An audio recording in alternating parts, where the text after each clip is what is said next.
Hello everyone. अभी एक recently development हुआ है सफूरा जरगर मामले के अंदर। सफूरा जरगर वो जिसपे सीएए के प्रोटेस्ट के ऊपर लगा था यूएपीए। इसके पहले उस पर एक और चार्ज लगा था और वो चार्ज में जब बेल मिल गई तो अगले दिन लग गया UAPA, unlawful activities prevention act, जो एक तरह का एंटी टेरर लॉ है। और उसके बाद वापस से वो जेल में चली गई।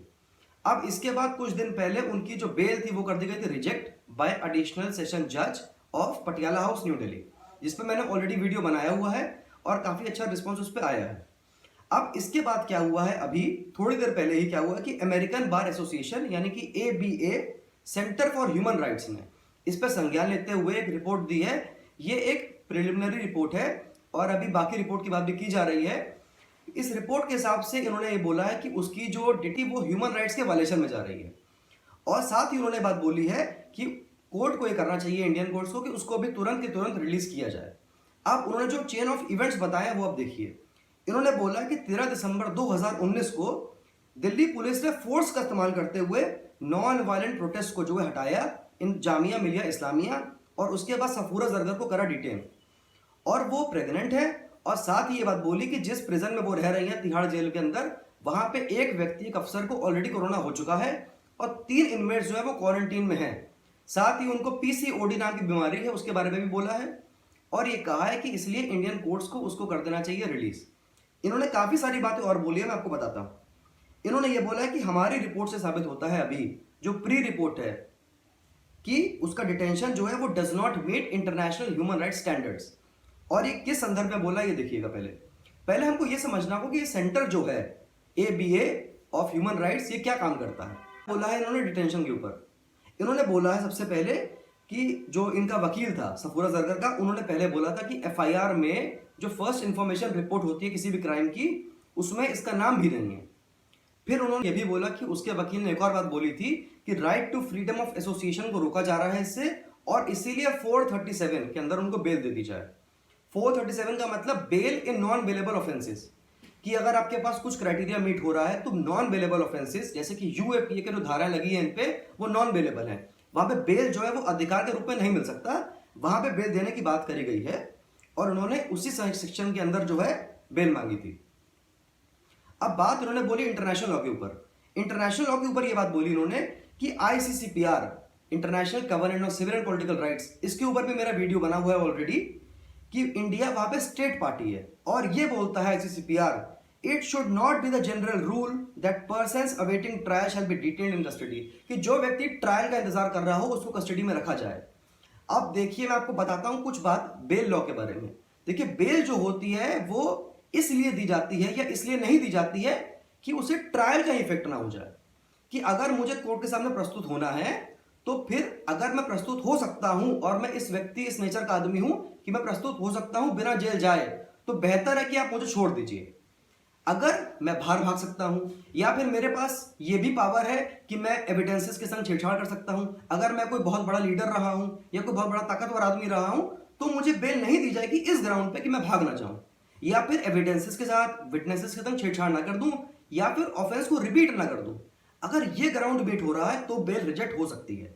और बात इन्होंने एक और बोली कि यूएन ह्यूमन राइट काउंसिल जो इंटरप्रेट करता है आईसीसीपीआर को, जो इंटरप्रेट करता है international covenant of civil and political rights को, जिसकी इंडिया स्टेट पार्टी है, उसने ये बोला कि इंडिविजुअल डिटर्मिनेशन होगा इस मामले में। यानी कि बेल के मामले में इंडिविजुअली देखना है आपको। आपको एक लॉ नहीं बना के चलनी है कि आपको बेल इस मामले में देनी ही नहीं है या इस मामले में बेल ही देनी है। आप इंडिविजुअल टू इंडिविजुअल लेके चलिए। और बोला है कि reasonable and necessary taking into account all the circumstances, कि हर चीज को देखिए कि वो व्यक्ति कौन है, वो व्यक्ति क्या करता है, उस व्यक्ति की कितनी क्षमता है, कितना उसका पावर है, वो किस तरह का आदमी है, उसके पहले के रिकॉर्ड क्या है, उन सब चीजों को देखते हुए इंडिविजुअली आप बताइए कि बेल देनी है या नहीं देनी है।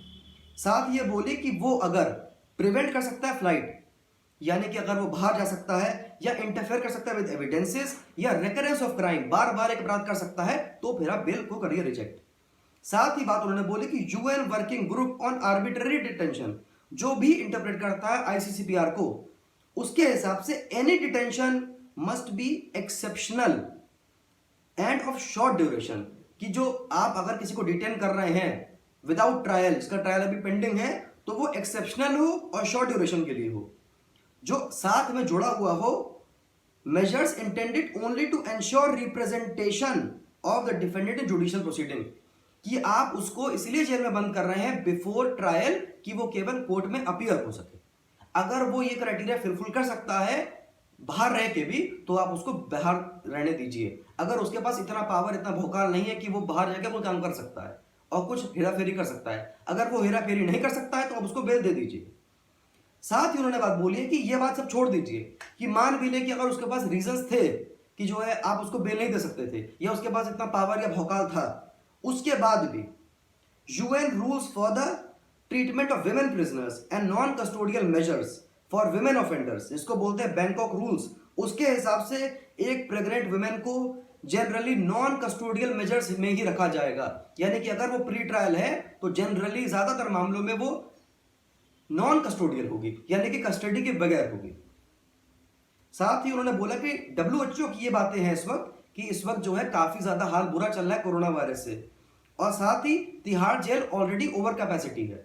जहां पे बात की जा रही है सोशल डिस्टेंसिंग की, 6 फीट 2 मीटर दूरी की, वहां पे ये चीज फुलफिल नहीं हो सकती। ताकि ये अनक्लियर है कि वहां पे कितने टेस्ट इस वक्त तिहाड़ जेल के अंदर हो चुके हैं या हो रहे हैं। बात उन्होंने बोली कि असिस्टेंट सुपरिटेंडेंट ऑफ जेल वो भी कोरोना पॉजिटिव निकला है, और साथ ही कई लोगों को करा गया क्वारंटीन। बात उन्होंने बोली कि सफूरा जरगर की बहन ने एक बात बोली है कि वो हाई बीपी से ग्रसित है, और साथ ही PCOD यानी कि पॉलिस्टिक ओवरी सिंड्रोम से भी वो ग्रसित है। और उसके ऊपर स्लैंडरस कमेंट्स, स्लैंडर का मतलब होता है डिफेमेटरी बातें, उसकी बेइज्जती वाली बातें जो है वो ऑनलाइन सोशल मीडिया पे की जा रही हैं, जो फॉल्सिफाइड एंड एक्सप्लिसिट इमेजेस हैं, यानी कि जो गलत तरह की इमेजेस हैं वो शेयर की जा रही है online and on WhatsApp messenger specially.